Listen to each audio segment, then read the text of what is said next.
Hey everyone, we are here today with Jonathon Long, who is the keyboardist and musical director for Lady Antebellum.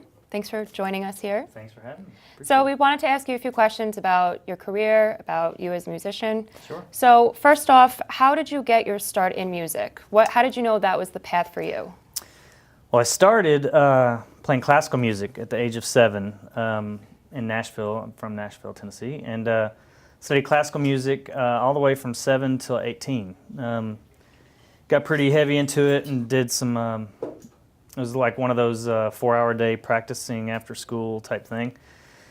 So I was really into it, and then first couple years of college, it kind of took a break. I was a little burnt out from it, and then changed majors a couple times, and then ended up working my way back to music, and then ended up majoring in that, and then I think that path was, I figured out that there was not much else I was I was good at, and that I probably should do music at that point, and then I've been on the road ever since college.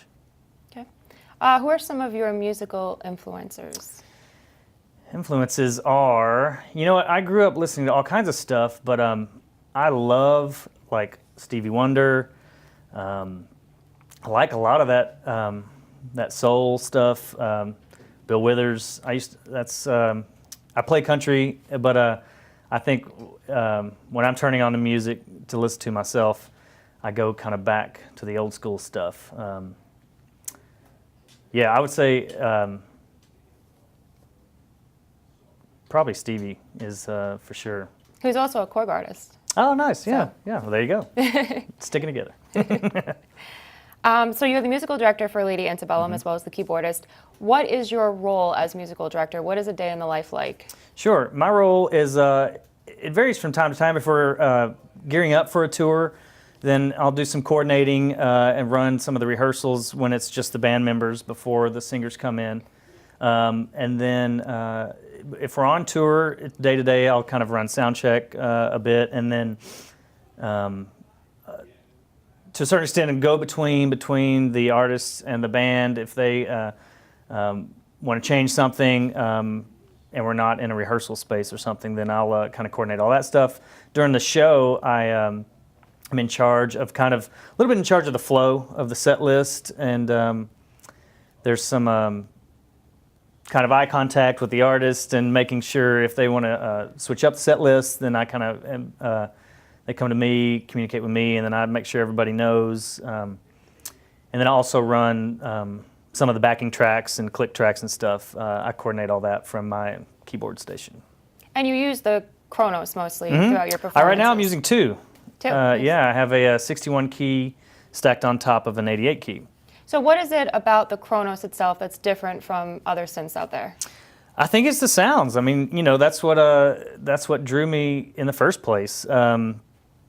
They're just, I've always thought, the first thing that drew me was the synths and pads. They're so thick and fat, and they have so much body to them that's what initially drew me. And they, to me, it just sounded,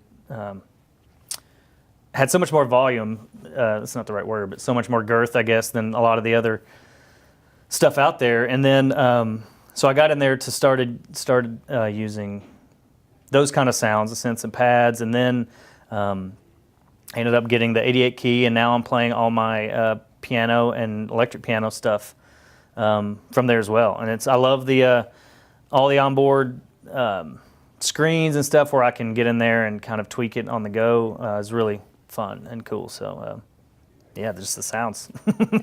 Sounds great. So if you weren't a musician, what do you think you'd be doing with life right now? That's a tough one. In my adult life, I've only ever toured and played. My 2 majors in college before my freshman year, I was an electrical engineering major. I don't think that would have panned out. And then I turned into a history major. So I kind of I wanted to be a teacher and do history. So I don't know. It's hard to say because I really haven't explored that a whole lot since then. But I guess if I would have stuck with it, I'd be doing that. I'd be a lot smarter than I am now. Well, you certainly made it as a musician. Do you have any advice for up-and-coming artists that are looking to get in the industry? Yeah, I can speak to players. I mean, I think, whenever I talk to people about this kind of stuff, my advice is just to, number one, just play all the time, play a ton of different kinds of stuff. I mean, if you want to be a player in a band, you just never know what kind of stuff. I mean, we play country music per se, but it's everything is so modern now that, I mean, there's elements of every other genre in there. So you really do need to be proficient in all genres and also all the different stuff. Like, you need to be able to play a B3 and piano and clav and Rhodes, and all those things require different techniques. So I would just say, put on some records or MP3s or whatever, and just jam. Do that, and then you got to network. Yeah. For sure. That's the biggest thing. You're not gonna, even if you could be the best player in the world, but if you don't know anybody that needs a keyboard player, then you won't be working. So meet some people. Go out there and meet some people and do some. I met the Lady A. I met one of the Lady A guys, Dave Haywood.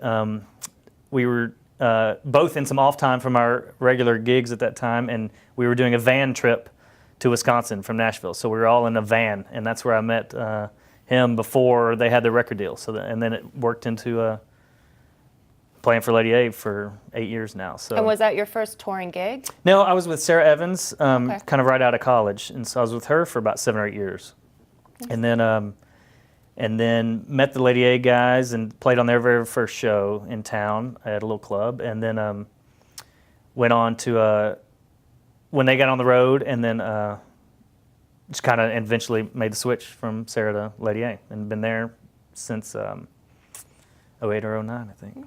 They're lucky to have you. Well, I'm glad to be there. It's good friends. Yeah. You guys seem like a nice, tight-knit group. It is. We and it's cool because we started from the very beginning, or we met everybody before they were anything, and so we've kind of grown up together per se, through that process. They've been a band now for 10 years, and I mean, I was at Hillary's 21st birthday party, and now she's married and kid and all that stuff, and we all have kids, and we're all friends. I went to high school with the bass player, and guitar player lives up the street from me. So we're all good friends, even off the road, which is cool. That's nice. Yeah, it's good family. Yeah. Is there any other upcoming news you can tell us about Lady Antebellum? Do you Sure. have any solo work coming up? Well, Lady A has they have a new record that will be coming out this summer. I think it's early June is when it will be released. A new song on the radio now. It's called "You Look Good." It's doing well, and we'll be on tour all year, starting I think April, and that's international tour. We get to go to Europe, and then we're also going to South Africa this year, which should be fun.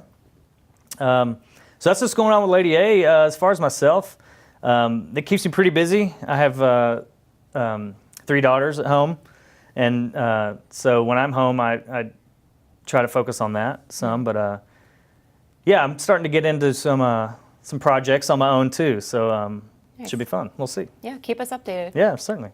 Great. Well, thank you so much for coming. We enjoy hearing you play. Oh, thanks. And it was nice chatting with you. So. Thank you very much. Thanks for having me. Appreciate it.